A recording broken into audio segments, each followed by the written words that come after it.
Le pardon, un mot chargé de douleur, d'espoir et parfois de confusion. Pardonner, c'est pas facile. Parfois, ça semble même impossible. Surtout lorsque la blessure est encore vive, que la trahison résonne encore dans chaque fibre de ton être. Mais pardonner, ce n'est pas effacer, ce n'est pas justifier. C'est un acte profondément personnel, un cadeau que tu te fais à toi-même pour alléger ton cœur et retrouver ta paix intérieure. Dans cette vidéo, je vais te partager pourquoi le pardon peut être l'un des actes les plus libérateurs que tu puisses poser, même si l'autre n'est pas au courant, même si les excuses ne viendront jamais, parce que le pardon est pour toi, pas pour les autres. Reste avec moi jusqu'à la fin, car je te guiderai à travers un chemin concret et symbolique à la fois, qui pourrait changer ta perception du pardon et t'aider à faire ce premier pas vers une vie plus légère et qui sait enfin te libérer de ce poids qui te pèse.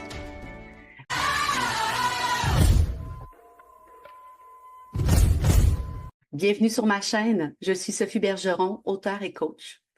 Ma mission est d'accompagner des femmes et des hommes dans leur reconquête personnelle pour qu'ils reprennent enfin la première place dans leur vie. Prends une seconde pour t'abonner à la chaîne et tu peux aussi télécharger ton guide gratuit Comment redevenir la star de ta vie dans la description de la vidéo. Attention, avant d'aller plus loin, je tiens absolument à préciser que si tu es actuellement dans une position de victime, que tu es en danger physiquement, mentalement, émotionnellement, d'aller chercher de l'aide au plus vite. Bien que certains soient capables de vous faire du mal, il y a aussi beaucoup de bonnes personnes qui sont prêtes à vous aider maintenant. Pourquoi pardonner est essentiel pour avancer? Bien sûr, il existe une tonne de situations différentes pour lesquelles on peut avoir à donner son pardon. Mais restons dans le cas de figure actuel où vous êtes en quelque sorte la victime. Pardonner ne doit pas redéfinir la responsabilité que doit porter le coupable en la projetant sur vous. Au contraire, le fait d'entamer un processus de pardon est dans le but de mettre des mots pour se détacher du négatif, de renoncer et à laisser aller ce pan de notre histoire. Et surtout, cesser de vivre en mode défensif. Le pardon, c'est le fait de commencer à accepter ce qui est tel qu'il a été, sans aller dans la spéculation de ce qui aurait pu pour enfin lâcher prise. Le pardon, c'est pas pour l'autre, mais c'est vraiment pour toi. Garde toujours en tête que pardonner, c'est pas d'accepter ou d'excuser les actes d'une autre personne. Ça signifie de choisir de ne plus laisser la douleur contrôler tes pensées et ton énergie. C'est comme s'il y avait une chaîne invisible qui te retient. En pardonnant, c'est d'aller briser cette chaîne-là, même si l'autre personne ne saura jamais que tu l'as fait.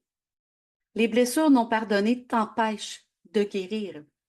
C'est comme si on jouait constamment avec un couteau dans la plaie. Si tu refuses de pardonner, tu restes coincé dans un cycle d'amertume et de colère. C'est comme boire du poison toi-même en espérant que ça l'affecte quelqu'un d'autre. Et finalement, c'est pour t'aider à reprendre ton pouvoir émotionnel, reprendre la maîtrise de tes émotions. C'est pas une faiblesse, mais une grande force. D'ailleurs, tu vas peut-être te demander pourquoi pardonner même si l'autre n'est pas au courant. En fait, le pardon, c'est un processus profondément personnel et l'autre n'a pas besoin d'en être informé. Tu n'as pas besoin de lui dire en face.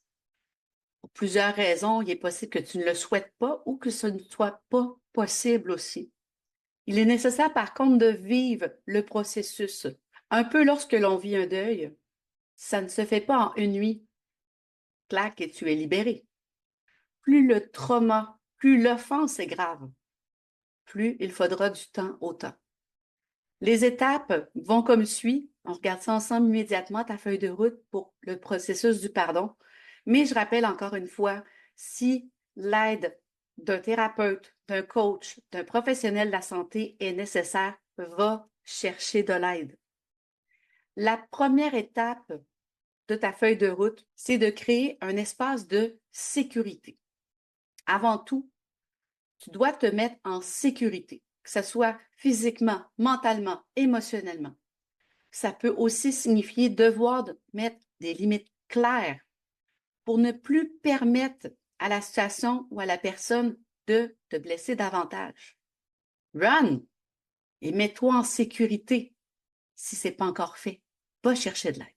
Deuxième étape, reconnaître et exprimer les faits.